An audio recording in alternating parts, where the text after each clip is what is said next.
A cowboy took in his neighbor's abandoned mail order, bride and found true love.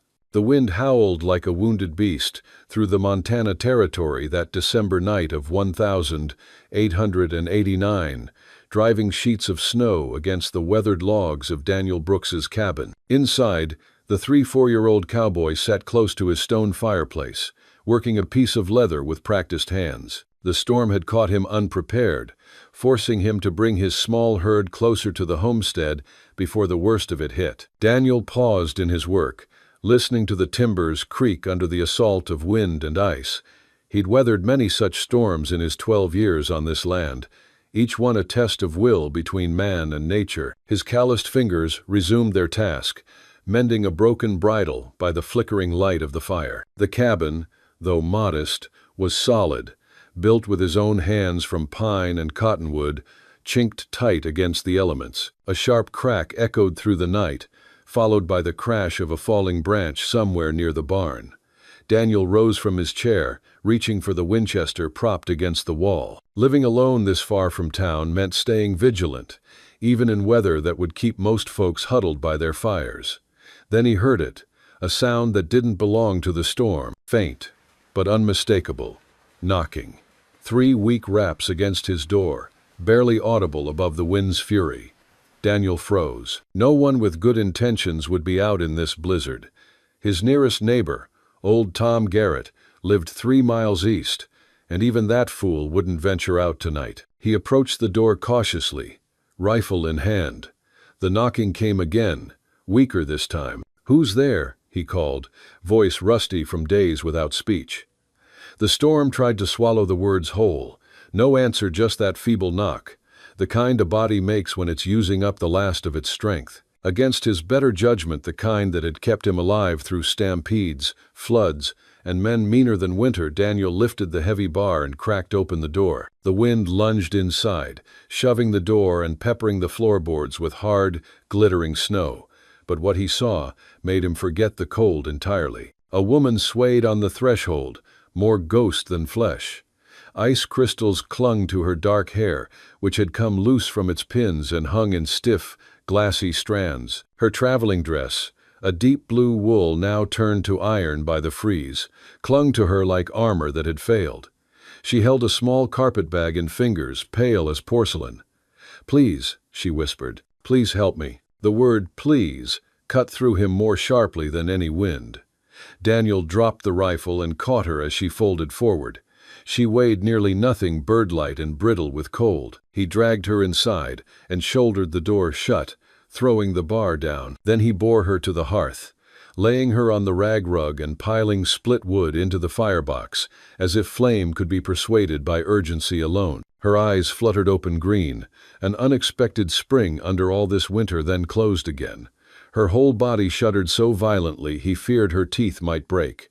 "Ma'am, can you hear me?" he asked, kneeling. In 12 years he'd calved heifers in sleet, stitched a gelding's flank by lantern, and dug a dugout well by hand, but he'd never had to coax life back into a half-frozen woman. She nodded, the barest tremor of acknowledgement. "We need to get you warm," he said, already moving.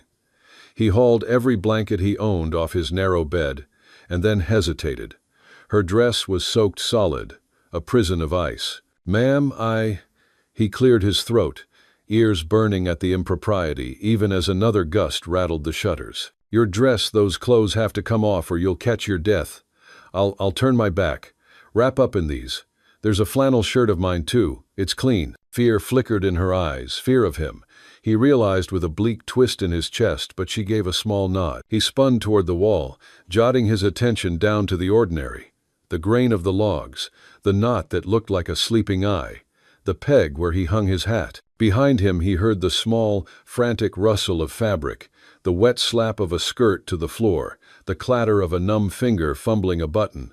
He counted the knots. He named them to himself, 1, 2, 3, like a prayer, without words. "I'm decent," came a thin voice at last. He turned. She was a bundle of blankets with his flannel peeking out at the throat, her hair a dark curtain against the wool. Her dress lay drowned beside the hearth, steaming faintly. Color licked back into her cheeks with each new breath of heat.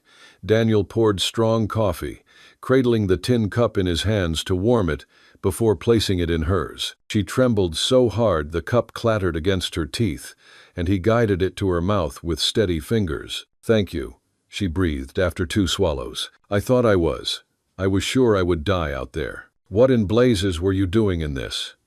The words came out rough, and he regretted them immediately when tears stung her eyes. She bit them back with a determined, practiced swallow, the kind of swallow a person uses when there's no one to hold their grief for them. "I had nowhere else to go," she said. He ladled stew from the pot he'd kept simmering, the scent of venison and onion and thyme suddenly rich as a feast. "Eat," he said, setting the bowl and a spoon within reach. "Then talk, if you've a mind." She ate as if relearning how to be human. Slow, careful, astonished by warmth. Daniel, who'd spent years eating in silence by this very fire, found himself wanting to speak just to keep her tethered. He noticed what a man alone notices too late. The uncalloused hands of a woman who hadn't mended fence or mucked stalls, the disciplined posture of someone trained in manners, the gold band thin as a promise on her left hand. "Name's Daniel Brooks," he said when her spoon rested a moment.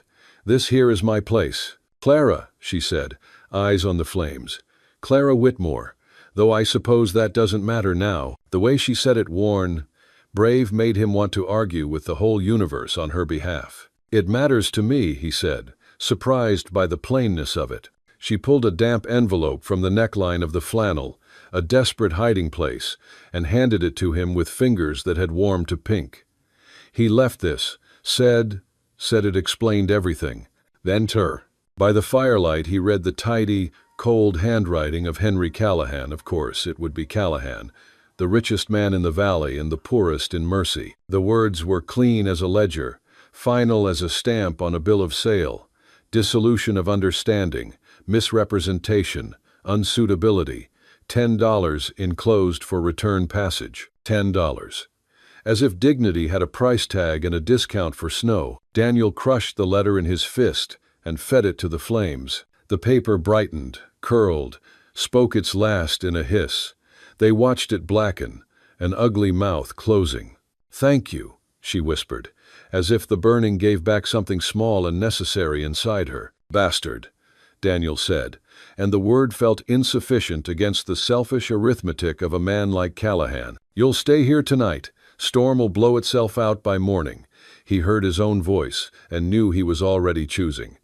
"I'll take you to town, see you settled proper." I have no money for lodging," she said, so matter-of-factly he could picture the inventory in her head. $10, a ruined dress, what was left of her strength, and the stubborn knowledge that she still existed. "We'll figure something," he said, because the wind was hammering the door and because he'd never let the land make him a liar. "You take the bed.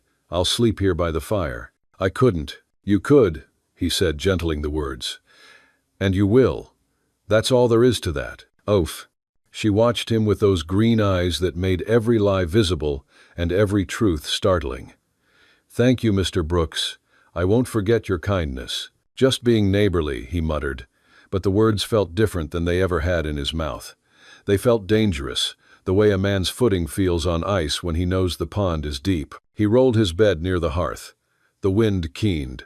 The fire answered. Somewhere a branch gave way, and in the brief silence after the crash, he heard her breathing settle, a steadier rhythm than when she'd been on the threshold of nothing. He stared into the coals and, against his will, he pictured Callahan's face when he'd dropped this woman at a crossroads and pointed her into a storm. Daniel could feel the old anger rising, the kind that hadn't served him in saloons or at roundups, the kind that made a man's hands clench around the shape of a wrong he couldn't fix with a fence or a winter feed. He listened to the storm mock his roof and remind him how small everything human island. Somewhere in that long, cold music, he fell asleep. He woke to a cabin remade in silver. Dawn came strained through frost on the windows, the light thin as skim milk. For a moment he lay still, convinced by muscle memory he was alone, then heard the soft clink of spoon on tin. He pushed himself up, vertebrae protesting the floorboards. She sat at his table wrapped in a blanket, hair pinned up neatly as battle against chaos, his flannel showing at her throat. The blue wool dress hung over a chair near the fire, stiff as a scolded thing. Steam rose from the cup between her hands. "Morning," he said, surprised by how the word warmed the cabin. She smiled, only a thread of a smile, but real. "Good morning. I hope you don't mind. I found the coffee." "Coffee's for drinking," he said. "You go right on helping yourself." He fed the stove a few more sticks and banked the fire the way he'd done 1,000 times. But the room felt different, as if the air had been cupped around a flame and told to behave. He poured a cup for himself and sat across from her in the shaky sunlight. "I wasn't entirely honest last night," she said. He held himself still. "Go on." "Everything I said was true, but not all of it." She looked at the rim of the cup as if it were a horizon she meant to cross. "I'm not a romantic who answered an advertisement out of fancy. I had no choice. Most folks out here were running from something. A past, a debt, a grief." He nodded. "My father owned a small shipping company in Philadelphia. When he died, I learned he'd been borrowing to keep it afloat. The creditors took everything. Our house, the business, even my mother's jewelry." She swallowed. "Mother died soon after. The doctor said pneumonia. I think it was humiliation." The word sat between them like another person. "I tried to find work," she continued, "but respectable positions for women." She smiled without humor. "Pay in crumbs and ask you to be grateful for the crumbs. My landlady showed me Mr. Callahan's advertisement. She said men in the West needed wives and weren't particular. He wrote charming letters, promised a minister waiting, a house with glass windows, a garden, a place to belong."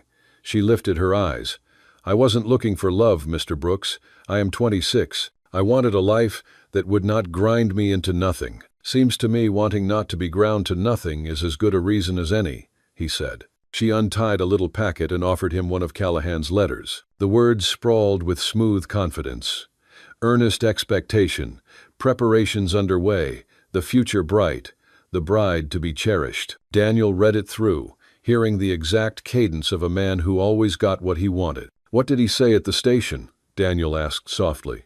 "That I didn't meet his expectations, that I was too thin, that my hands were too soft, that any wife of his would need to work like a ranch hand." She laughed, and the sound scraped. "I thought that was why I bought wool, why I mended my own hem on the train." Daniel let the coals flush in his silence. "He drove you to the crossroads." "Yes," she said, and pointed, as if pointing into a storm were an act of mercy. He pictured the fork, the fence post beveled by years of weather, the way the land opens right there into a white that can confuse even a man who knows it. He pictured this woman, stubborn enough to keep moving, smart enough to find the only lamp burning within miles. "Seems to me you chose right," he said. For the first time she looked unsure of her own narrative. "Right? I walked into a stranger's cabin." "Right," he said, flat. "That cabin belonged to a man who could fix a bridle and mind his fire and point a stranger to safety." Something gentled in her shoulders, as if she'd been braced for argument and received a coat instead. He stirred the coals, laid kindling just so, and said, "Storm's thinning. Roads'll be passable by noon. I'll drive you into Milltown. We'll find arrangements." Her hand tightened on the cup. "Mr. Brooks Daniel." She tried his name as if it were a step on a bridge and held. What kind of arrangements might a woman like me find in a town like that? He hated the question, because it forced him to stand where the world stands and speak its hard truths. "Mrs. Patterson's boarding house always needs help.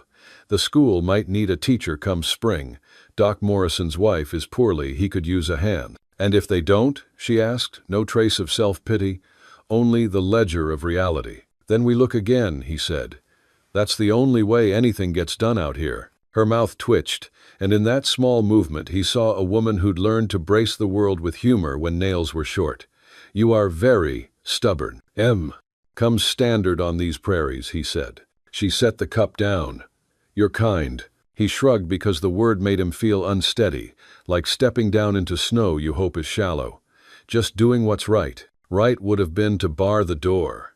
You didn't." "Right would have been the sight of you never needing my door," he said. They looked at one another across the table, and the cabin seemed to narrow itself to the space between the two tin cups. He cleared his throat and rose abruptly, grateful for tasks as cover. "Best, check the stock. Barn roof sounded like it took a beating. "I'll keep the fire," she said. He shrugged into his coat, took a breath that tasted like iron and pine sap, and stepped into the chainsaw song of the wind. Snow came at him sideways and then upwards in small devils. The barn hunched like a stubborn animal. He shouldered the doors open and ducked into warm air thick with the smell of hay and horse and breath.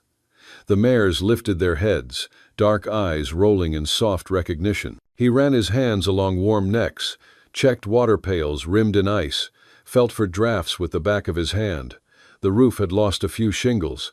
He'd patch them when the sky gave him leave. From the hayloft he could see the drifts the wind had arranged like dunes, the way his cabin sat as if it had been planted there by a patient hand. When he returned, stamping snow from his boots, the cabin felt companioned in a way it never had. The flannel on her shoulders was his, the stew was his, the coffee in the pot his, but the soft order in the room was something else, something that sweeps in when a life begins to include another life. "I kept the fire up," she said unnecessarily. "I can tell." She had taken a towel to her hair, and it lay less like a dark storm and more like river water now, heavy and clean.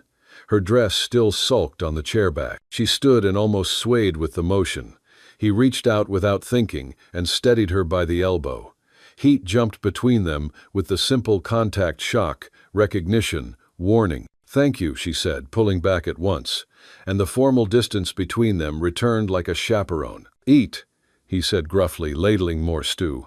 "It's a long day to town." They ate in a more comfortable quiet. After, she insisted on washing the bowls, sleeves rolled to the forearms, movements efficient. It occurred to him that if she had been delivered to the big house in Callahan's yard, she would have kept a kitchen better than any rancher had a right to expect. "Tell me about this country," she said, breaking the drip and clatter of tin. "Tell me something good about it." "Line." He blinked, surprised. "In December?" "In December," she repeated, the corner of her mouth curling. He set his elbows on the table and thought about how to praise a land that sometimes tried to kill the people who loved it. Spring. It hits all at once, like forgiveness. Green comes up in places you were sure were done for. Calves stand shaky on new legs and learn the world is both frightening and full of milk. Meadowlarks start in on their bragging. The river loosens its fist, and you remember why a man would sign his name under a place like this. She listened like a person drinks after a long walk. "I would like to see that." "You can," he said before he could stop himself. She looked at him as if he'd extended a hand across a wide creek without warning. "I may not be here by spring." "Right," he said. "Town." The wind pressed a white hand to the window and then lifted it. Time stretched. He fetched the sled from the lean-to, knocked ice off the runners, hitched his gelding who blew steam like a locomotive. By the time he eased the sled up to the door, the snow had become a steady sift instead of knives. Clara wrapped the blankets around her shoulders and stood looking at her dress. "It's not dry enough," she said, as if apologizing to the fabric. Then she looked at him. "May I borrow the shirt a little longer?" "Course," he said. "We'll put your cloak over it. Better to be warm than respectable." "I am starting to doubt the usefulness of respectability," she said. "Welcome to Montana," he answered, and was rewarded with a small, genuine laugh. He helped her into the sled, careful with his hands, conscious of the fragility of wrists that looked like they had known piano keys and library shelves more than reins. He tucked the blankets around her as a man would tuck the covers for someone he loves without admitting it yet to himself. Then he climbed up, took the reins, and flicked them gently. The gelding leaned into the traces, and they slid forward onto the white road as if entering an unwritten page. The world was reduced to the cone of visibility ahead and the warm nearness of the woman beside him. Trees became suggestions. Fences were rumors. Twice he felt the runners bump against drifted ridges and corrected, the gelding's ears flicking back to check his judgment. They passed the crossroads where, last night, Callahan had gestured with his whole swollen sense of self toward a death he would have labeled a lesson. Daniel felt the same unreasonable heat in his chest. Clara sat straight, chin lifted, face exposed to the sting as if to prove something to herself, to him, to the day itself. "Tell me about Henry Callahan," she said suddenly, and the name made the cold feel colder. "He owns more land than any one man needs," Daniel said, keeping his eyes on the track. "Hires men who do what they're told. Keeps a finger in any pie he can find. There's a church pew with his name on it, and a saloon chair with his shape. He's the kind of practical that tramples anything that doesn't add to his stack." Has he ever courted?" she asked, not out of curiosity for gossip, but out of a need to map the territory of danger. "He's courted deals. He's done right by some, wrong by others, and the scale usually tips toward whatever pays. He changed his mind," she said flatly. "Not because of me, but because of math." "That'd be my guess," he answered.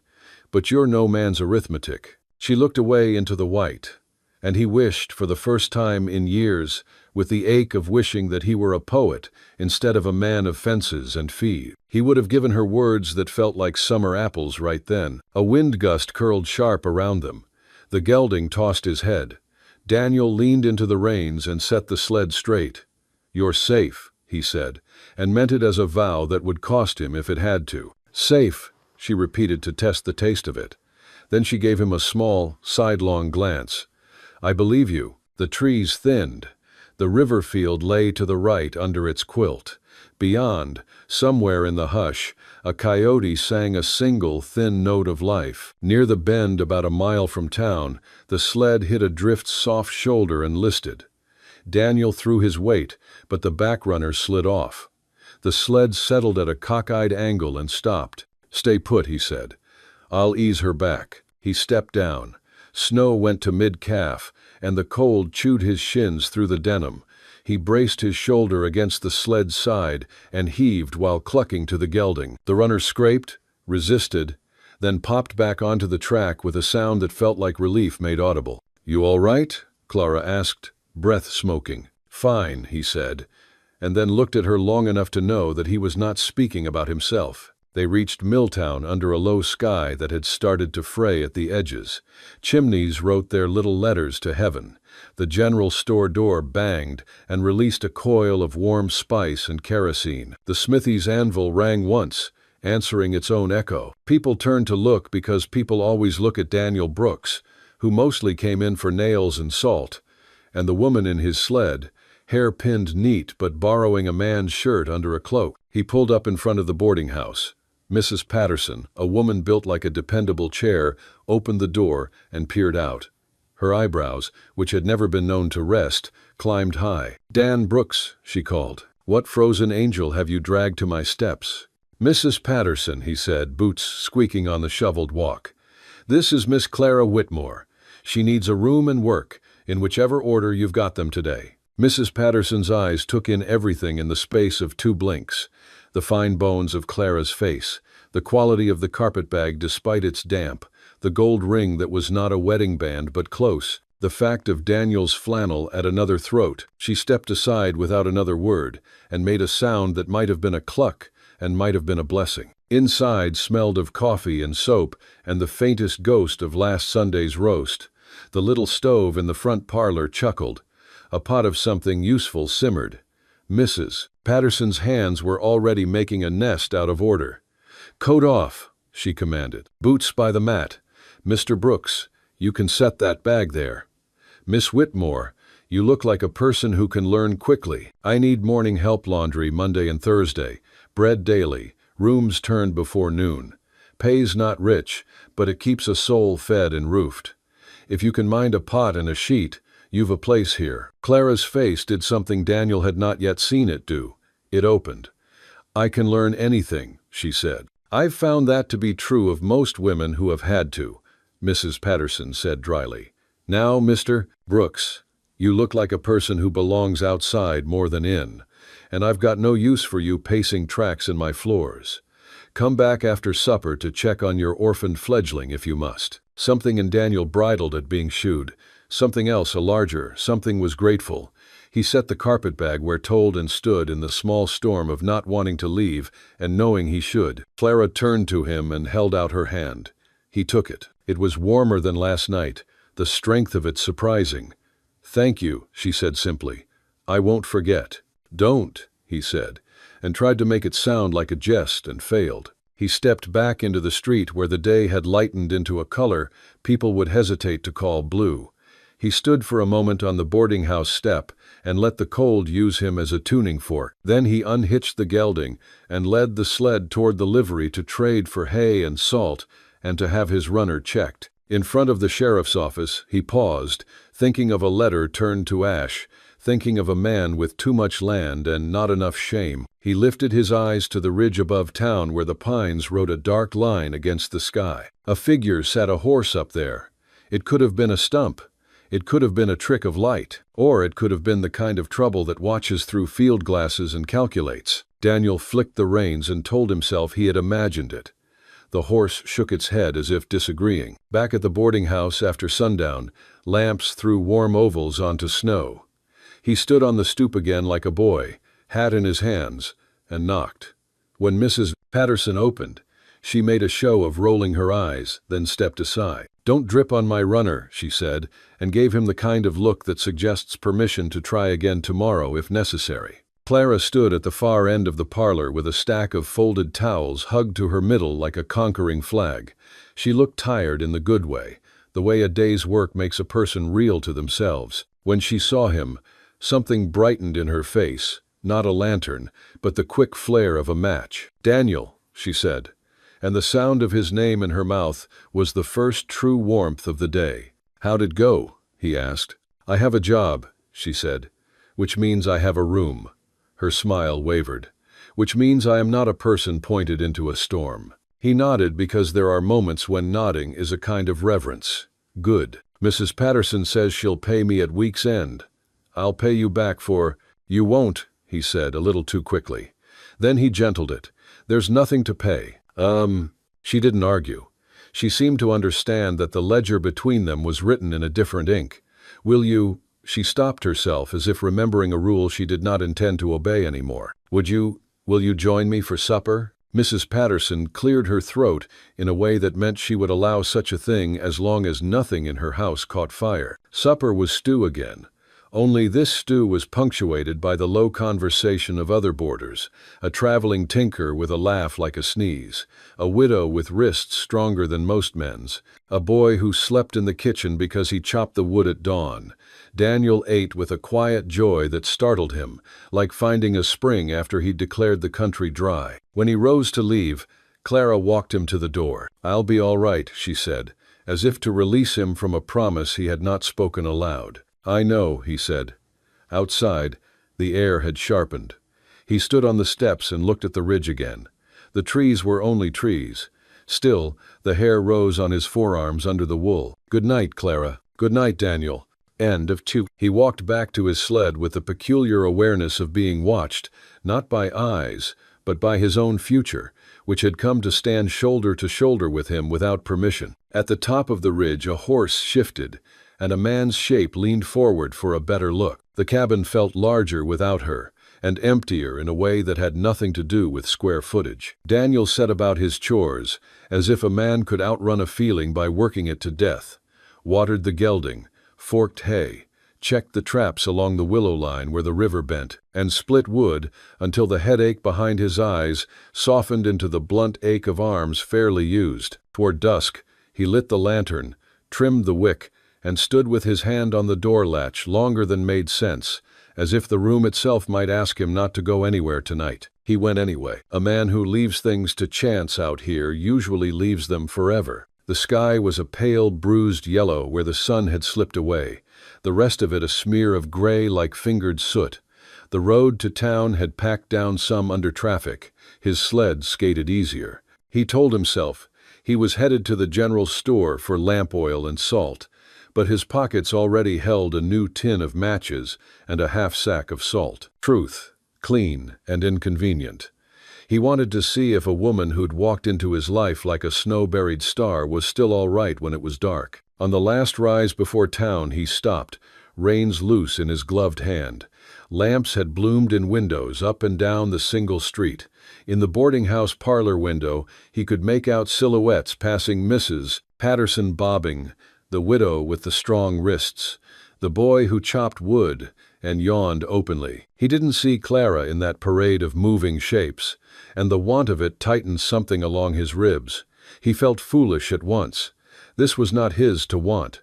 He clicked his tongue and eased the gelding forward. When he stepped into the boarding house, warmth lifted to meet him like a faithful dog. Voices were low and pleasant. Forks made their domestic music. The clock on the mantel ticked in even measures that did not belong to blizzards or stampedes. Mrs. Patterson looked up from her ledger. "Mr. Brooks," she said, as if he were a weekly bill come due.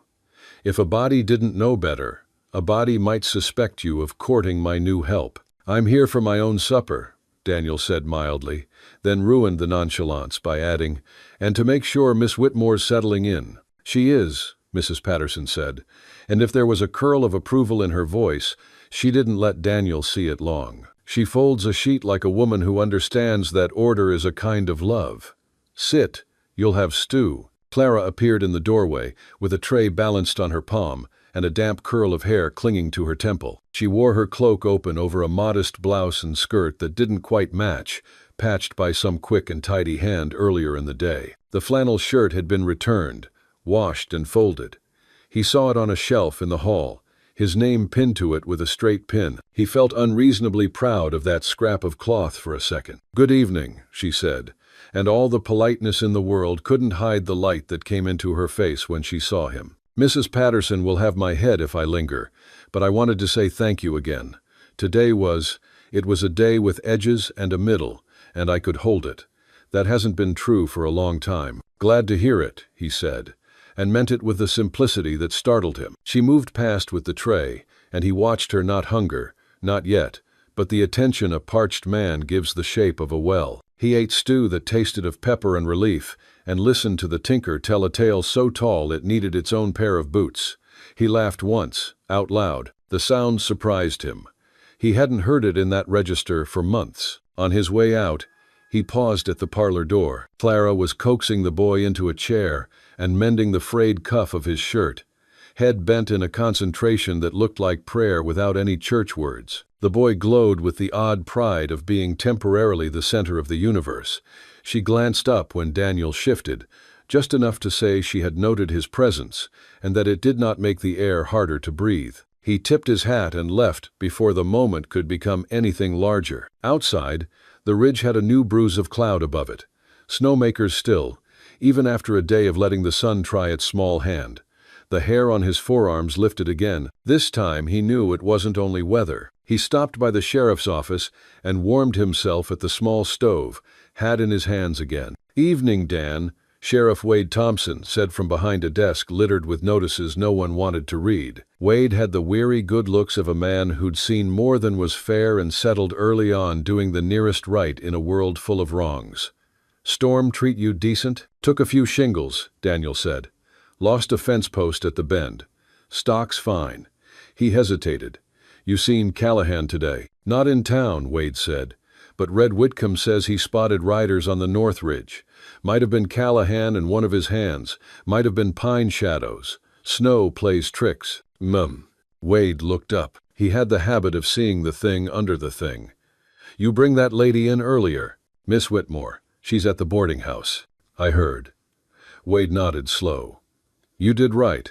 Callahan's trouble in a suit.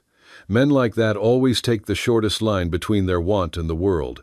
Sometimes that line runs over people." "He put her at the crossroads and pointed into a blizzard," Daniel said. The words flat, because if he let them gain heat, they'd burn something down. Wade's mouth went hard. "I'll keep my eyes up. Ridge, you do the same. If Henry tries to press his luck, we'll settle it inside the law if possible." "And if not?" Daniel asked. "Then we'll remind him that a valley is made of the people who live in it, not the deeds in his desk," Wade said. "Get on home, Dan. Night's setting its teeth. And try not to go looking for ghosts on hills." Daniel stepped back into cold that had ripened into something you could slice. The gelding tossed his head and snorted steam, impatient to be under a roof. On the last rise before his place, he stopped again and scanned the ridge. Nothing moved. He clicked his tongue and went on. He slept lightly. The way he had the week, the river came up and pretended it was a good neighbor. The wind slacked near midnight, and the house creaked in its new kind of silence. He woke twice, certain he'd heard a horse, and stood at the window until the cold admitted it had fooled him for sport. Near dawn, he dreamed he was back in Kansas City with a trail herd bawling itself, horse and a thunderhead building, that kind of purple that makes a man feel he's inside a bruise. In the dream, someone called his name as if it had a different answer than it used to. He woke to January light, bleak, and precise. Work fitted itself into his hands again. He patched the loose shingles with numb fingers, the hammer rising and falling in rhythm with his breath. He cleared ice from the troughs with a stick he'd whittled to a blade. He ran a gloved palm down the gelding's nose and told him a nonsense story about a world with grass up to a horse's chest. By mid-morning, the sky had decided on a thin blue. He hitched the sled again. He told himself he'd head east to check the line fence, where the cottonwoods made a noise like old women muttering. He found himself angling toward town, as if the runners were reading a map he hadn't drawn. Milltown looked less like a challenge and more like a place today. The smithy's smoke rose with a kind of modest pride. Children had been loosed for an hour and were busy making the worst snowballs ever thrown. The preacher's wife swept her stoop in a way that suggested she was chastising sin out of her steps, and the sin had the decency to retreat 2 boards. Daniel tied the sled at the hitching rail and walked the boardwalk to the post office. "Morning, Dan," said Mr. Curry, who had a nose like a hawk's beak and a tidy sense of the world. "Nothing here for you, less you've taken to writing yourself letters." "I haven't," Daniel said, and realized too late that the sentence sounded like a confession of loneliness. Mr. Curry, polite man, didn't smile. Daniel turned and nearly collided with Clara. She carried a basket of folded linens and the smell of soap, her cheeks stung to a lively rose by the cold. She rocked back a step, then caught her balance. "Apologies," she said, then smiled with a mischief he hadn't seen yet. "No, not apologies. You were the one underway. I was the one drifting." "Drifting's sometimes the only honest way to move," he said, then wished he'd said anything less honest. "You look, well." "I am," she said. "It turns out that work with a beginning, middle, and end suits me." She nodded toward the basket. "There is a satisfaction in coaxing creases into line." He walked with her as far as the boarding house out of a courtesy that did not require naming. Children had built a lopsided snowman out front and given him a hat of dubious shape. The boy who chopped wood had stuck a crooked pipe in the snowman's mouth and was laughing privately to see who would notice first. "Mrs. Patterson says I may have tonight free after supper," Clara said, eyes front as if the simple statement required all her courage. "I thought I would take a walk. I haven't seen the river. In daylight, I mean. Would that be advisable? With the path still slick, you want a steadying arm," Daniel said before he remembered to cut his sentence shorter. "I mean if you like, I can show you the cut through to the Willow Bend. Safer ground there." I would like that," she said, and did not flinch from the small joy in the words. "After supper?" "After supper," he said. Mrs. Patterson, passing the doorway with a bowl of peelings, snorted. "If 2 people are to walk by a river this time of year, let it be with boots and brains, and don't bring the river back into my parlor. I've just scrubbed." "Noted," Clara said. And Daniel heard a day in the word Philadelphia manners, learning to wear Montana boots. He filled the hours until dusk with things that would have been chores on any other day and felt like prelude on this one. He planed a rough spot on the table's edge that had been catching sleeves for a decade. He took the traces to the bench and rubbed oil into the leather, the motions lyre slow. He fed the fire like a priest minding some old stubborn god. He washed his hands more thoroughly than a man needs to who intends to wear gloves. When he reached the boarding house at the appointed hour, he was exactly on time this once in his life. Clara came out with a knitted scarf Mrs. Patterson had thrust around her neck and a hat that sat a little crooked over her dark hair. She laughed at his look. "I have not yet mastered the art of Montana millinery." "Hat's fine," he said. "Head's what it covers." She took his arm, and the jolt of it went through him like a dropped wrench finding the exact right socket. They walked without hurry, feet making the good noise on crusted snow, lantern in his free hand, painting a small circle of gold on the ground. The path dipped behind the smithy, crossed the preacher's back lot where Mrs. Abel had strung a line of shirts that would freeze into their own kind of congregation, and bent toward the willow stand where the river wore lace over muscle. "Is there danger?" she asked when the trees gathered them in. "Always," he said, then gentled it. "Mostly from footing and from a man who forgets the river is still a river when it's quiet." "I won't," she said. They stood where the bank cut down and the river ran under its low roof of ice. Through the black glass in the center a darker black moved, purposeful. The willow wands rattled beside them, thin and musical. The sky had gone to a clean, deep blue, and one star had the audacity to show itself early. "When I was a girl," she said softly, "I used to stand at the Delaware and make bargains. If you bring father home safe from a long trip, I'll be good for a week. If mother laughs today, I'll learn my French verbs. If you let the ice break up early, I'll never tell another lie." She shook her head, smiling at the child she'd been. "As if rivers were a kind of bank one could bargain with." "Rivers keep accounts differently," he said. "They take what's in the low places. They give when the ground stops fighting them. They'll forget your boots and remember your body heat." She looked up at him then as if she'd found herself beside a man who had learned a strange and careful language and bothered to speak it. "Thank you." "For what?" "For not telling me to be careful the way men tell children," she said. "For speaking to me as if danger were a thing we can name, not a ghost for scaring women." "Zero. You'll find plenty of folks who'll try to scare you into staying inside," he said. "Worlds full of rooms men think are safer for women because the walls are closer." "And yet," she said, eyeing the wide dark, "sometimes the safest thing is to keep walking until there's sky." The lantern hissed a little and settled. The ice made a noise like a deep instrument far away. He could feel her hand through his coat, through the long history of hands that had learned work and learned restraint. He could have stood there until frost took the lantern and the river forgot them entirely. But the air was tightening down, and he had promised Mrs. Patterson not to return her boarder with icicles on her lashes. "We should head back," he said. They returned along their own tracks, smaller now, and more companionable for having been doubled. On the corner by the livery, a man stepped out of the alley shadow and let the lantern catch his face. Callahan's ranch hand, Jake Kitteridge, a scar crossing his chin like an accent, eyes as pale and empty as backwater under winter reeds. Daniel stopped. Clara's grip on his arm tightened, but she didn't withdraw. "Evening, Brooks," Jake said.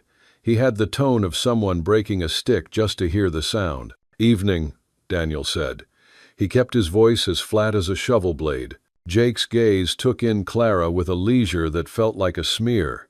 "Boss says I'm to deliver a message." "This is a public street," Daniel said.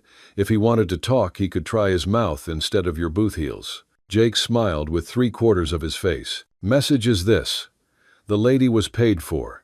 She either returns or she returns what's owed. There's ways to square a ledger."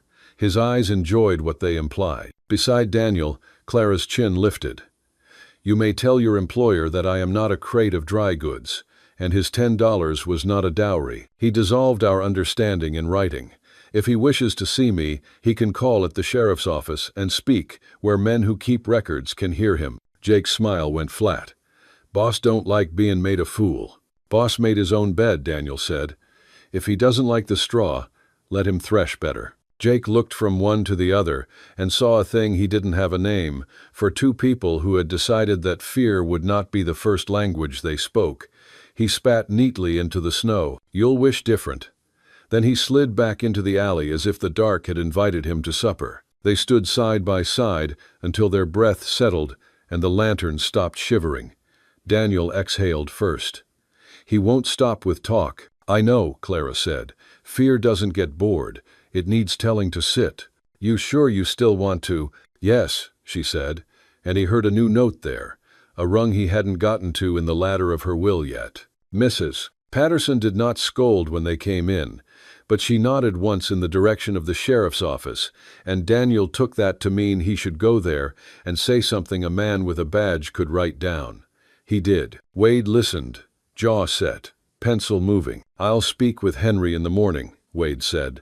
"If he wants to test the edges of the law, I'll introduce him to the middle of it." Daniel walked home with the lantern low and the sky large, feeling a small, absurd happiness in the top of his chest and a heavy old anger down in his gut. He lay awake longer than was wise. The house made its little night sounds. Coyotes made theirs farther off. Only once, he heard a horse on the road and rose to stand in the dark until it faded. He slept 2 hours, woke clear, and stepped into a day the color of pewter. By the second week after the storm, the world had regained a grudging rhythm. He worked his land. She worked her room. Mornings, he'd sometimes find a loaf wrapped in a towel on his porch bread with a crust that sang when he cut it, and he left kindling at the boarding house back stoop in a neat, smug stack. People saw. People always see. Some nodded to themselves, like the pieces on a board had moved the way the players intended. Some pursed their lips and tried to blow out candles that weren't theirs. 3 days running, he caught sight of riders high on the north ridge, one heavy-shouldered, one narrow and watchful. The second day, Wade rode out to check and found nothing but boot heel holes in the crust and the print of a field glass tripod. On the fourth morning, Daniel discovered 2 sections of his fence cut clean and laid down as tidy as a mat across a doorway. Cattle had not yet found the opening. Someone had wanted the message to be received before the trouble arrived. Daniel rebuilt the sections under a sky that looked like the inside of a tin cup. He worked with the patience of a man who knows that anger wastes more heat than it gives. That afternoon, he rode into town with a coil of new wire, 3 letters he'd been meaning to post since August, and a notion that he'd simply happened to pass the boarding house at the hour when Mrs. Patterson often sent Clara to fetch water from the pump. He had not become a boy again, precisely, but whatever had atrophied in him around the part of life that looked past the fence line had begun to remember its original function. He hitched at the rail and crossed to the pump, and there she was, gloves tucked beneath her belt, hair pinned with more confidence, cheeks bright enough to make January look kind. He took the pump handle without speaking and started the old iron song going. The first gush ran rusty. The second was clear as the truth a person swears by on a witness stand. He filled her bucket, then a second, then said, "One more?" without asking if there was really a third to fill. "Mrs. Patterson will discover new uses for water if you keep going," Clara said, smiling. She picked up one bucket, and he took the other, and they walked toward the kitchen door like any 2 people on earth whose steps happened to match. "What will you do when spring comes?" she asked. Not careful, just curious. "Burn last year's weeds," he said. "Cav, set fence where the river sulked and pulled it. Pull a tooth out of the plow if it decides it's a man. You? Learn names for things I've only guessed at," she said. "Willow, alder, cottonwood, I can tell. But there are weeds that lift heads at the first mercy of warm and look like no dictionary I've read." You keep very tidy dictionaries," he said, amused at the thought of her spelling the West into obedience. "I used to," she said.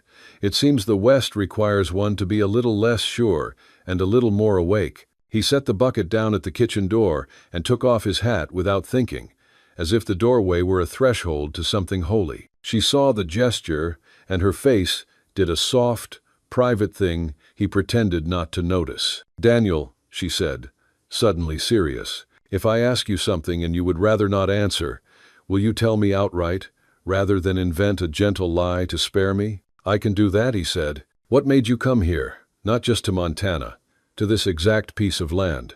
People do not land like tumbleweeds, no matter what men say." He rubbed the back of his neck. "The man who owned it before me died under a horse. No kin.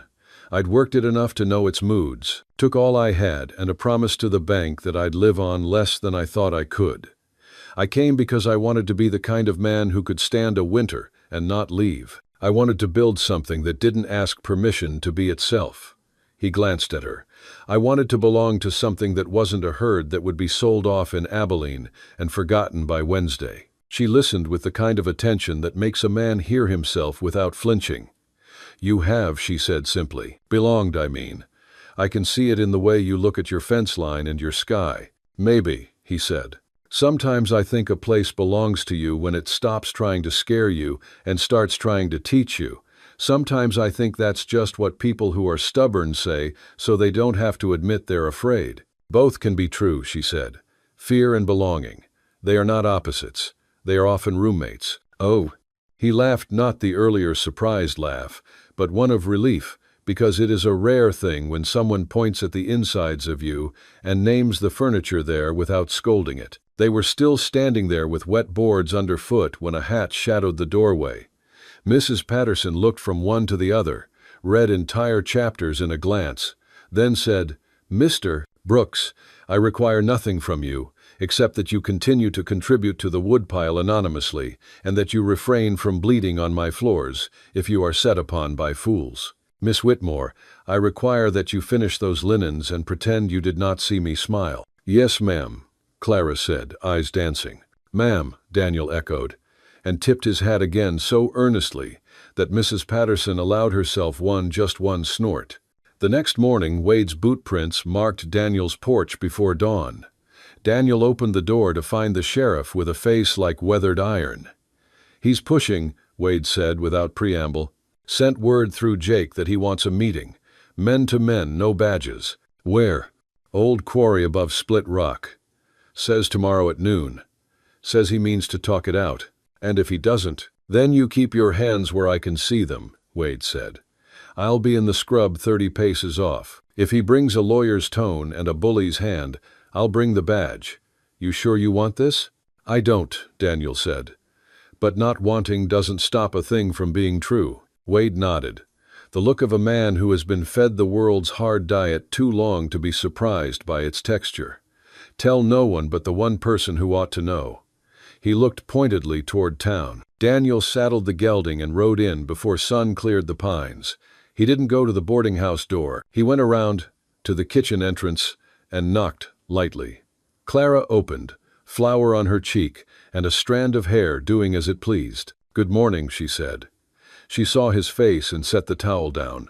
"What is it?" "Callahan wants a meeting," he said, and told her the where and the when and the unspoken why. She listened, fingers worrying the edge of the towel once, then still.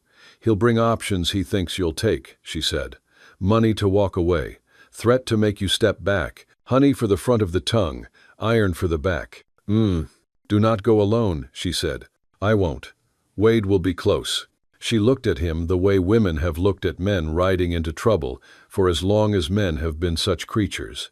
"Stay on the path that keeps the you I know intact." "I plan to," he said, and found that he meant it like an oath. He turned to go, and she touched his sleeve, not to keep him, but to send him properly. "Daniel," she said, and his name felt like a thing a person could live inside. "Whatever happens at Split Rock, it won't decide who owns me." "I know," he said. "I knew it the second you stood in my doorway and asked for help like a queen giving a man a chance to be decent." She huffed a laugh that had a tear in it somewhere. "Queens are overrated. I'm learning how to be a citizen." "All's from." He touched the brim of his hat and left with the sense that he had stepped onto a road he had been avoiding by pretending not to see it. Noon came thin and cold, and the quarry above Split Rock held the wind in its cupped hand. Callahan stood with his coat open to show he feared no weather, which is one of the more foolish kinds of pride. Jake loitered a little back and to the right, eyes narrow, jaw working something like gristle. Daniel rode in easy and dismounted, gave the gelding's neck a last fond swipe, and looped the reins over a rock as if the horse were a guest and the place a parlor. In the scrub beyond, Wade became the color of brush. "Brooks," Callahan said, voice booming as if volume could deed the air to him. "You've been bold." "Cold makes everyone bold," Daniel said. "Spit freezes before it hits the ground. Makes a man speak his mind." "The spade." Callahan smiled in a way that suggested his mind was a locked room with a single chair in it. "Let's not dance. You've got something of mine. I aim to have it back." "I don't have any of your property," Daniel said. "And if you mean Miss Whitmore, she's a person, and she's made her position known to the law." Callahan dismissed the word law with an impatient flick of the hand. "Law is who shows up with the right papers and the right friends. I paid passage. I committed to a household arrangement. I reconsidered. Then I reconsidered the reconsideration. My prerogative. She returns to fulfill the contract, or she returns my expense." "Return the $10? Daniel asked, voice quiet. Callahan's mouth twitched. "You country boys always think small. There were other expenses. Time." provisions, the minister's fee, appearances. I put the sum at 300. Daniel looked at him long enough to make a point. If appearances are your concern, you ought not have left a woman in a snowstorm at a crossroads. Color climbed Callahan's neck. You calling me a coward? I'm calling you what you did, Daniel said. Actions name a man better than whatever he calls himself. Jake shifted, eager. But Callahan lifted a finger, and the ranch hand stilled. I'll make you a counter-proposal, Callahan said, as if he'd invented generosity. You give the woman up peaceable, and I'll see that your next banknote finds itself paid on schedule. I'll have men mend that fence section you're always cussing. I'll send seed in spring and won't trouble you for payment until harvest. No, Daniel said. Callahan smiled again. Wrong. And if I take the other path? If I buy up the land around you until you are an island of dust, and then I dig the river a new bed and leave your pasture thirsty as a parson's joke? If I hire men to remember how to mislay things with your brand on them? If I slow your life down with 100 small hands on the reins until you forget what direction you were traveling? Then I suppose, Daniel said, you'd have to wake up every morning and be the kind of man who does that. Ugly. For the first time, something like a human expression flickered and went on Callahan's face. He did not like mirrors. He never had. This is not finished, Callahan said. But I can wait. Patience is cheap when you have money. Cheap patience isn't patience, Daniel said. Jake's hand ghosted toward his gun, and Wade's voice came sharp from the brush. Don't. Callahan did not startle. Men like him imagine themselves watched by God and men both and find it flattering. Sheriff, he said, you've overstepped. I stepped exactly where the law lives, Wade said, walking in slow, badge dull in the winter light. If you want to file a claim, file one. If you want to harass a woman or the man who helped her not freeze to death, you'll do it in front of me in my pen, and I'll write it the way it happened. Callahan lifted his chin. Enjoy your little valley, he said to Daniel as if granting a favor. Storms don't last forever, but they leave things broken. Oh, he mounted with a grunt that betrayed his age more than he'd like, then wheeled the horse hard and clattered out with Jake thrown backward a step in surprise before following. Wade watched them go until their sound was gone from the bones of the quarry. You all right? Wade asked. Fine, Daniel said, and then let the truth be a little more than that. Better than fine, maybe. Hold the line, Wade said. Not just your fence, the other one, the one inside. Oh. Daniel mounted, nodded, and rode down toward town. The sky had gone that knife-bright blue that makes edges sing. In front of the boarding house, the boy who chopped wood was building a second snowman beside the first and had given this one a smile as crooked as his own. Through the parlor window he saw Clara move, turn, pause as if she'd heard a sound no one else could. She came to the door before his boots hit the stoop, as if a new part of her had learned the measure of his stride. Well? She asked, eyes steady. He made offers and threats, Daniel said. Neither took. She exhaled like a person set down a bucket. Good. He wanted to say 100 things and knew that 99 of them would spoil simply by being uttered too soon. He settled for, I'm hungry, which had the virtue of being true and also being a request for the ordinary, the shared, the table where things could be set down between two people and made into something neither could carry alone. Then you'd better come in before Mrs. Patterson decides you don't deserve any of her stew, she said, and extended a hand as if the day had devised this exact gesture and had been waiting to try it. He took it, and when their fingers fit together, he understood that whatever storms had arranged their first meeting were not done with them. But storms, like people, can sometimes be taught. You build a roof with pitch enough, and nails set true, and they learn to take themselves elsewhere. You bank a fire right, and it learns the shape of the hearth. You stand with another person and speak fear's proper name, and fear learns it cannot talk as loud in your house as it does in the empty fields. Behind them, on the far ridge, a horse shifted, and a man with field glasses lowered them and scowled as if the glass had lied. The sun flashed off the lenses once, and then gave up. The day carried on without asking him what it ought to do. Inside, the parlor smelled of coffee and bread, and the clean damp of linens drying. The clock ticked its even ticks. Daniel and Clara stepped into that small continent of lamplight together, and the room simple, honest, warm, did what good rooms do. It made their two stories think about being one. If you enjoy the story, hit that subscribe button right away. And if you don't, then just hit the like button anyway to keep more Wild West love stories coming. Morning arrived like a shy apology, a pale wash of light pressed through the frost-latticed panes. Daniel woke with the slow ache of a man who'd slept on boards and wrestled a storm in his dreams. The cabin breathed its small sounds, the tick of cooling iron, the soft scurry of a mouse beyond the pantry wall, the whisper of wind finding seams in the chinking. He rolled to a sit, stretched, and listened. The steady hush of a fire kept low, the minute clink of a spoon against tin. Clara sat at his table beneath the window, a blanket shawled around her shoulders. The blue dress he'd dried by the hearth now wrinkled into 1,000 tired pleats. Her dark hair was tamed back into pins, though curls had escaped, silvered at the edges with the light. She held the tin cup in both hands and studied the steam as if it were a map. "Morning," Daniel said, voice rough. "Coffee's as stout as it was last night. Thought I'd find you still asleep." "I tried." Her eyes flitted toward the hearth, then to him. The wind kept telling stories. He pushed himself up, shrugged back into his shirt, and stoked the stove with a practiced hand.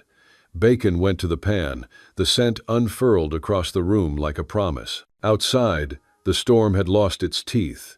Flakes drifted tired, harmless.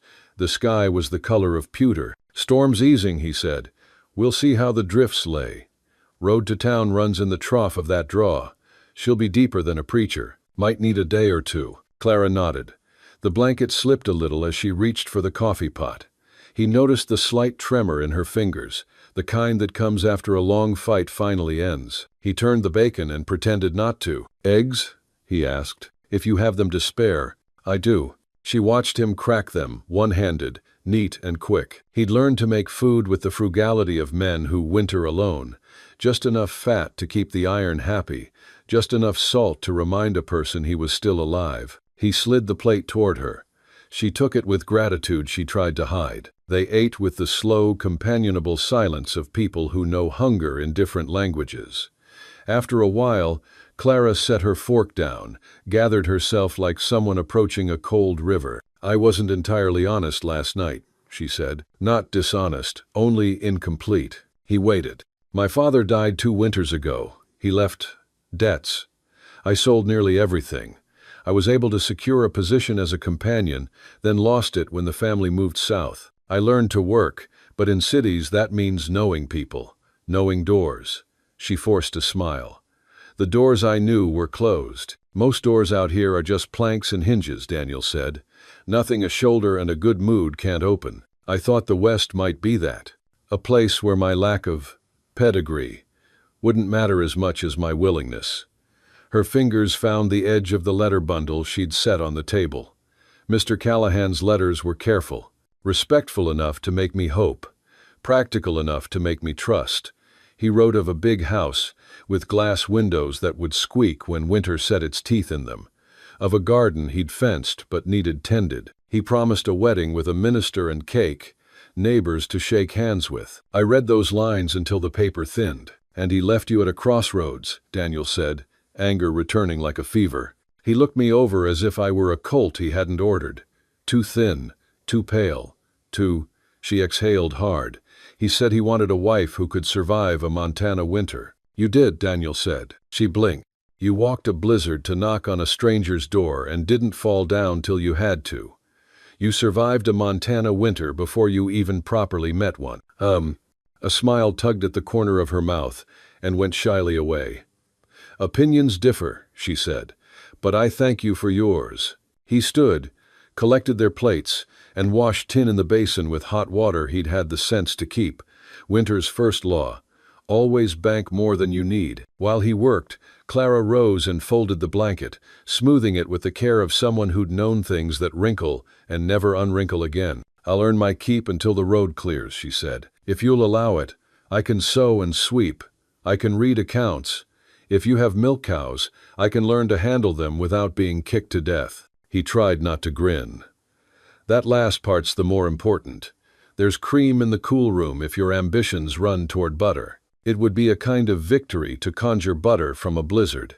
Then we'll conjure." They settled into a rhythm as the light strengthened. Daniel pulled on his coat and hat, slung the barn shovel across his shoulder, and stepped into a world remade. The valley was a quiet continent of white, the pines bowed under their own weight, the fences buried to a single rail. His breath went up in clouds that caught and shredded on the pale air. The barn door groaned when he shouldered it. His horses lifted their heads and snorted steam like a pair of small locomotives. "Morning, Albert," he told the sorrel gelding who did 90% of the ranch's reasonable thinking. "Morning, Jane." He forked hay, broke ice in the water trough, checked the milk cow with the disposition of a retired sheriff. The animals greeted him with the base gratitude of beasts who don't carry grudges overnight. Sometimes he preferred it to the more elaborate algebra of human thanks. Half an hour later, when he shouldered back into the cabin, his cheeks bit red by the cold. The place smelled like bread, thinking about rising. Clara had rolled up her sleeves and coaxed flour into something that made sense beneath her palms. She'd found the crock of sour starter and laughed an incredulous, delighted sound when he told her it had been his mother's. She'd banked the fire high, set a kettle to hum, and scrubbed the table with a vigor that suggested she could, if necessary, argue a stain into confession. "You made good time," she said, glancing at the clock on the shelf, a contraption that rarely honored the hour but liked the idea of it. "Albert threatened to unionize," Daniel said, peeling off his gloves. "I promised him oats if he didn't. He seems the sort to demand benefits." "Dental," Daniel said gravely. "I keep a file on him." Her laugh, a quick, bright note, landed in his chest like warmth.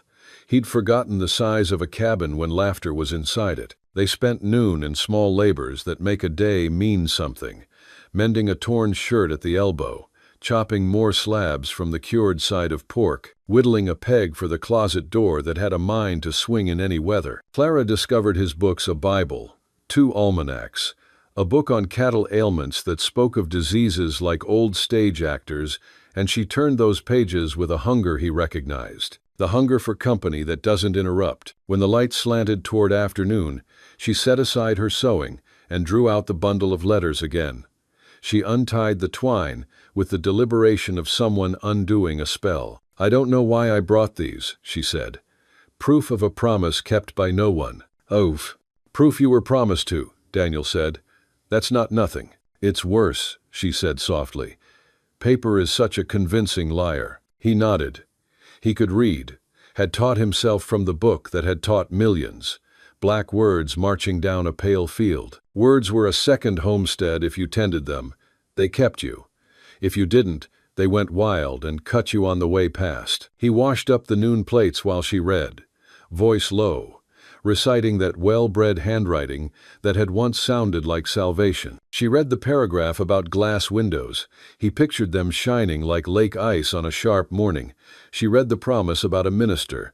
He saw the small church in Milltown, its bell rope frayed and friendly. She read the bit about wanting for nothing. He pictured the gaps in his own fence line and felt unaccountably ashamed for a lack no letter had ever promised to patch. At last she folded the paper, slid it away, and put her hands flat on the table.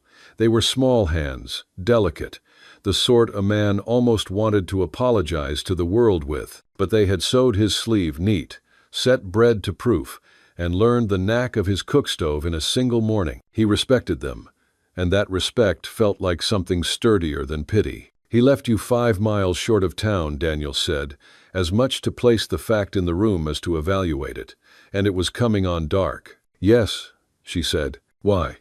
"Because I wasn't what he ordered," she said, steady. "But I don't think that's the only reason." He looked up. "No? Men like Mr. Callahan don't do anything without a calculus. I think a wife was a number he wanted for a column that already changed by the time I arrived." "Land?" Daniel said. The word felt like iron in the mouth. He'd learned the way it tilted sentences in this territory. "He's put an arm around half the valley these last 5 years. He wrote that he'd sold cattle ahead, made room for a spring herd, planned to fence another section and bring in new bloodlines. It all sounded sensible and proud. But pride wanders. Loaf. Like a bull through a fence," Daniel said. "Exactly." He thought of Henry Callahan's big hands and bigger voice, the way he'd sliced his name across deposit slips. He thought of the forgiveness a town gives a rich man's rudeness, the slowness with which it will name cruelty by its name. He felt again the old bitterness stir, the one that wasn't envy. Exactly. But a weariness at the theater money makes people sit through. Whatever his arithmetic, he took your dignity for an expense to be written off, Daniel said. That kind of bookkeeping always comes due. Clara's eyes softened. You're very direct, Mr. Brooks. Only when I don't know how to be clever. I prefer direct. He didn't look away. Then here's direct. You can stay here until the road to town is honest about being a road. When it is, I'll take you to Milltown myself. We'll talk to Mrs. Patterson at the boarding house. She owes me a favor from when I dug her well deeper in the dry spell. We'll ask Reverend Hill for a word he can lend your reputation. If you want work, we'll find it. If you want passage east, we'll see about that too. And your opinion? He cleared his throat. About what I should want. He huffed a breath that might have been a laugh if it weren't so uncertain. Folks can tell a body what to want until that want breaks like a mule. I'll not add my bray to the choir. You weren't this cautious last night, she said gently. You told me to get out of the wet clothes, as if you'd been ordering ladies around all your life.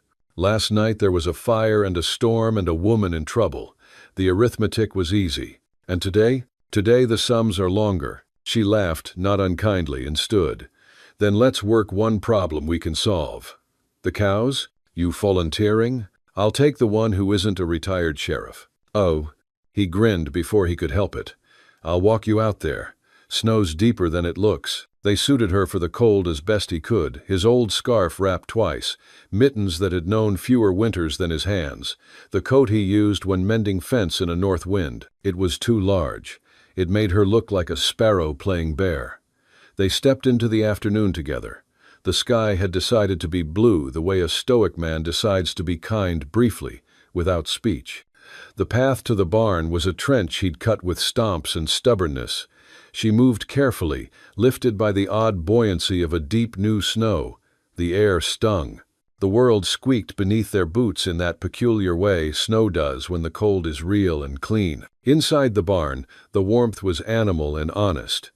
The milk cow eyed Clara with the narrow suspicion of a queen unaccustomed to new ladies. Daniel taught her the pail, the stool, the gentle talk.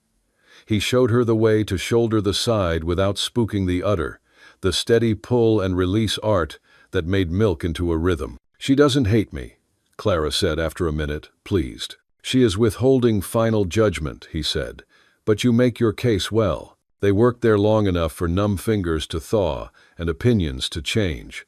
When they went back to the house, Clara's cheeks were bitten pink. She blew on her hands and laughed a little at the way breath ghosts and disappears. You're cold, he said, opening the door, stepping aside so she could slip into the warmth first. You're observant, she said. That's where all my cleverness went, he said. Bread baked while daylight slid toward its knees. The loaf lifted, split, and bragged. They ate it with butter that grew under Clara's hands in a jar forced to dance between her palms. The jar knocked the rhythm of small industry against the table. Butter arrived like a miracle that had only ever been patience in disguise. After supper, they settled near the fire again. He brought out the rifle to clean. She brought out her needle to sew the hem of the dress that had known more wet than dignity. Silence sat with them without being heavy. Outside, the moon climbed its cold ladder, and the pines shook off what they could of winter's first wrestling match. She told him about Philadelphia, in the way people tell about places where their ghosts still rent rooms. The streets too narrow for any wind but gossip, the summer heat that would climb your spine and make a collar into a noose, the river in its workman's coat carrying dreams and factory smoke. He told her about the trail, the way it glowed with dust at sunset, the way a herd became a single animal with 10,000 hooves and one opinion, the way men sang to keep cattle from arguing with thunder. Did you ever get lonely out there? She asked. I learned the names for lonely, he said. They're different at noon and at night, but the stars do what they can. And here, same names, he said softly. Different sky. She looked up at him then in a way that made the room smaller and larger all at once. You took me in, she said, the thread waiting patient at her finger. You didn't have to. "Someone taught me that decency is the only thing worth being stubborn about," he said, "and I am a stubborn man." "Your mother?" He nodded. "Mine taught me that dignity is a dress you can wear even when you can't afford one," she said. "Today I try it on again. You wear it fine," he said, and thought, "That's the direct truth again," and didn't apologize this time. Later, he stepped outside to make one last round. Moonlight turned the valley to pewter and glass. The snow, having spent itself, lay there like a truce flag. The cold reached for him with long, thin fingers. He listened. The night said nothing extravagant. It only promised to hold. When he came back in, she'd tidied the plates to tins, folded the blanket clean, and written a dozen careful lines in a small journal he hadn't noticed before. She closed it as he entered gently, not secretively, and gave him that small, brave smile that had begun to feel like the cabin's best lamp. "Road won't be sure of itself tomorrow," he said, hanging his coat. "But the day after, maybe. Then we have one more day to practice milk diplomacy," she said, light. "One more day," he agreed, and felt the word in his chest as if it had a shape to it, round and dangerous. They banked the fire high. He unrolled his bed by the hearth again. She stood at the threshold of his small bedroom, hand on the stitch of the doorframe where he'd carved a notch to mark the year he'd finished roofing. 1884. The summer he learned how to swing a hammer with more faith than skill. She looked at that notch, and then at him. "Daniel," she said. He swallowed. "Clara, oh, I can't repay you with much," she said, steady as a woman stepping from one stone to the next across a hard creek. "But I can promise I'll bring no shame to your house." "You've brought none," he said. "You've brought company." The word sounded lame in his mouth, as if he'd tried to saddle a wild horse with a rope he hadn't cut long enough. But she seemed to understand anyway. She nodded once and went in, closing the door with the kind of quiet that makes a man grateful for wood and hinges, and the dumb miracle of shelter. He lay down on his bedroll and watched the ceiling beams. They had the same scars they'd had last year, but the scars looked like stories now, instead of accidents. He listened for the night animals of the cabin, the little scraping mouse, the yawning stove, the sigh a fire gives when it remembers it's only coals right now. Beneath those sounds, he heard the slow, even breathing from the other room and decided that the name for this kind of lonely was different again. He slept in pieces and woke early. Dawn held its breath and then let go. He rose, lit the lamp, shaved the night's stubbornness from his jaw, with a blade he'd honed on the whetstone so many mornings it had the right to think of itself as a priest. He set coffee to boil and biscuits to bake, and when she came out, hair braided, dress pressed as much as fate allowed, he realized the cabin had quietly chosen to forgive the winter. "Good morning," she said. "It is," he said, more surprised than he meant to sound. They ate. They worked. The sky kept its blue. The road down the draw still sulked under drifts, but not as deeply. He told her about the best way to brace a post if the ground didn't want to cooperate. She told him about the best way to brace a soul if a neighbor didn't. They traded knowledge like schoolchildren, barter marbles, solemn and delighted. By noon, they had a plan as simple as honest bread.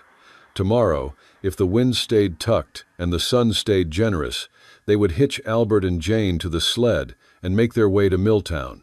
Mrs. Patterson's first, the Reverend next. Then the mercantile for wool and pins and whatever else a person uses to begin again. He would stand beside her in public, the way a man does when he intends to be useful in plain sight. He would not let Callahan shape the rumor before kindness had a chance to sharpen its pencil. The thought of town made his stomach feel like a horse that had been watered too quickly. He didn't traffic in crowds much. He knew the way their noise makes a man forget his own name for a minute. But he knew also that a life could not grow too long in the shadow of one cabin without getting crooked. He wanted Clara's life straight. He wanted her reputation to fit her the way that blue dress ought to have fit, by right and by measure, not by a stranger's squint. Late afternoon laid pink on the snow.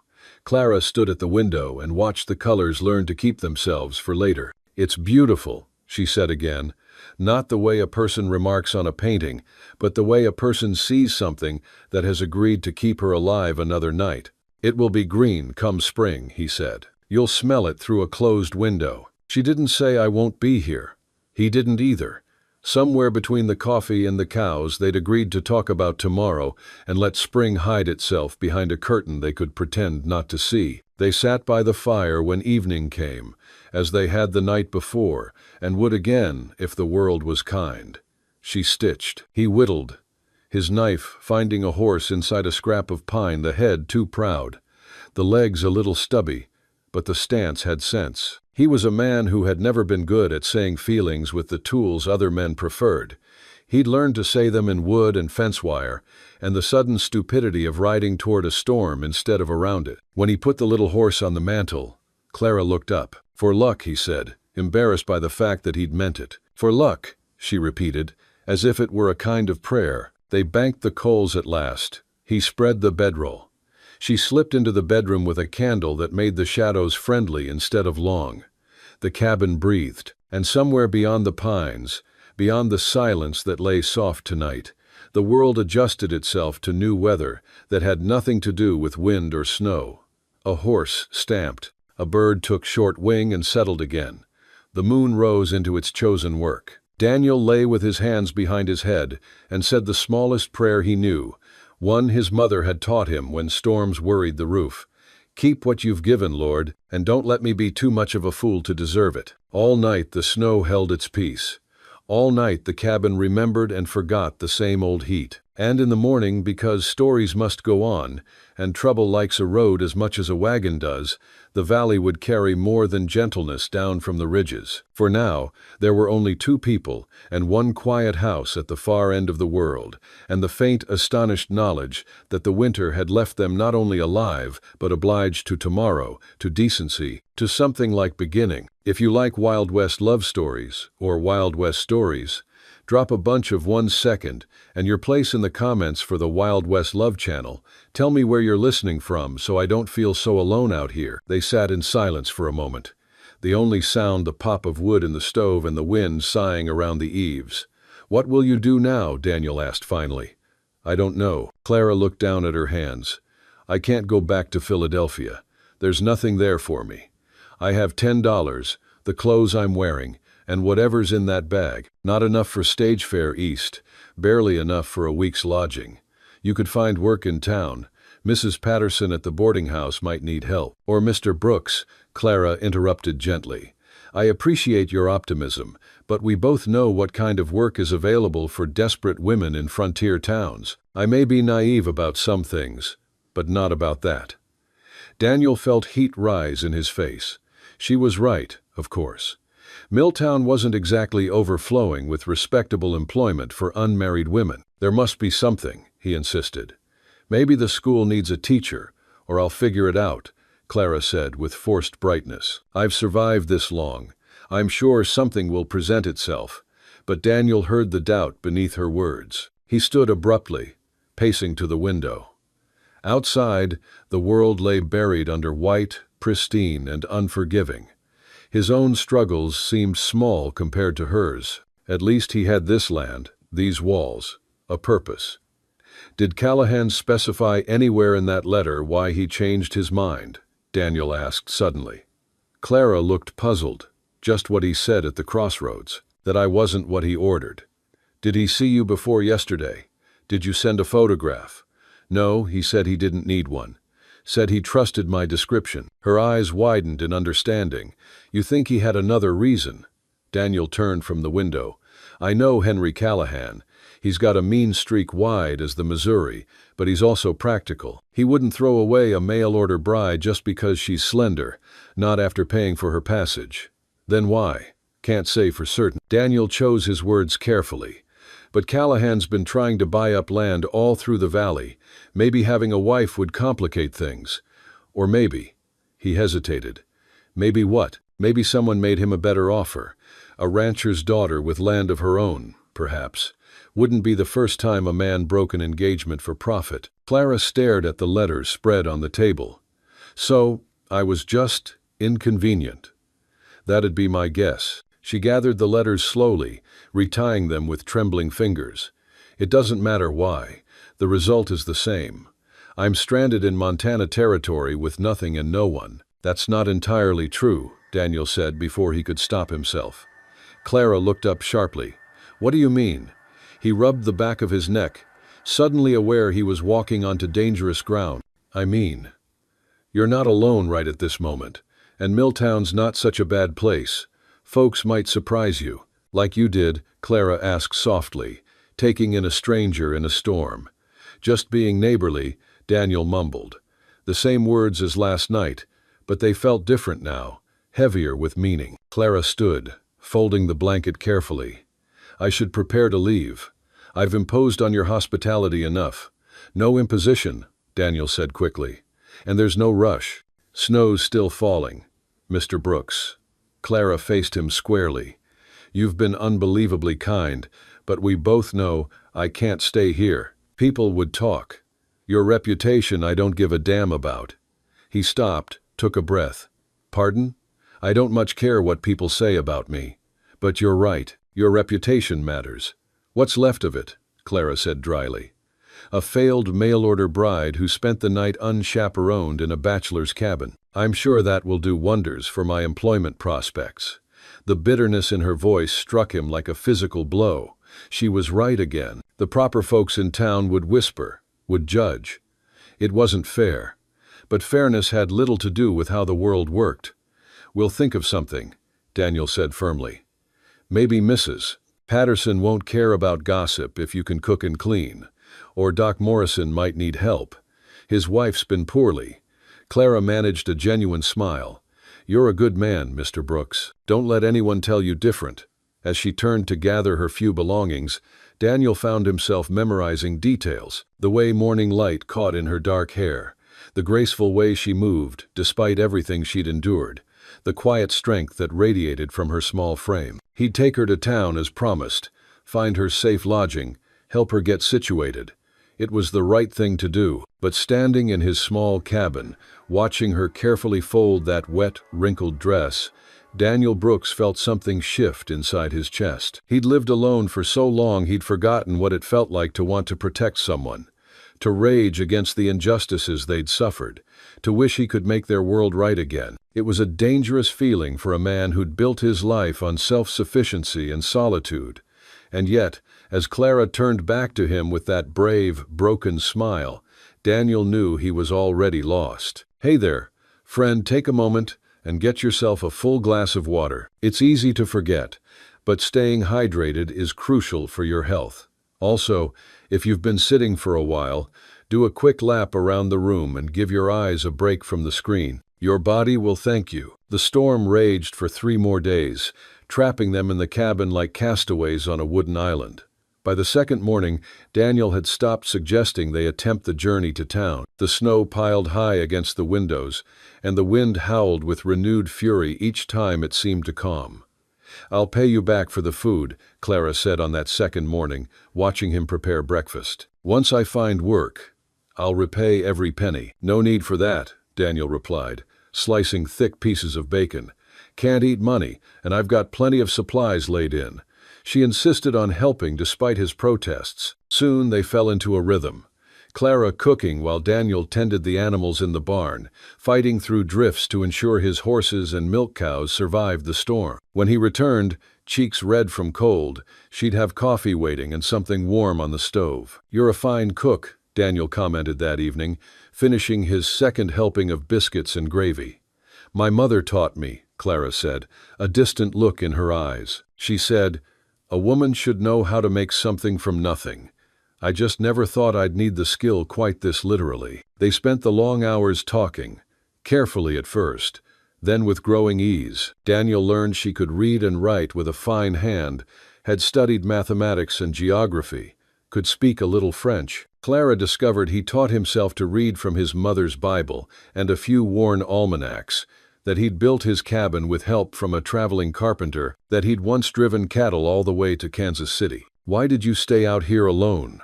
Clara asked on the third night, mending a tear in his work shirt by lamplight. Most men would have taken a wife by now, had a family. Daniel poked at the fire, considering his answer. Tried courting once. Sarah Jennings, the banker's daughter. She came to a barn dance with me, took one look at this place, and said she'd rather die an old maid than live in a shack. This isn't a shack, Clara said indignantly. It's well built and clean. You've made it comfortable. You're being kind. I'm being honest.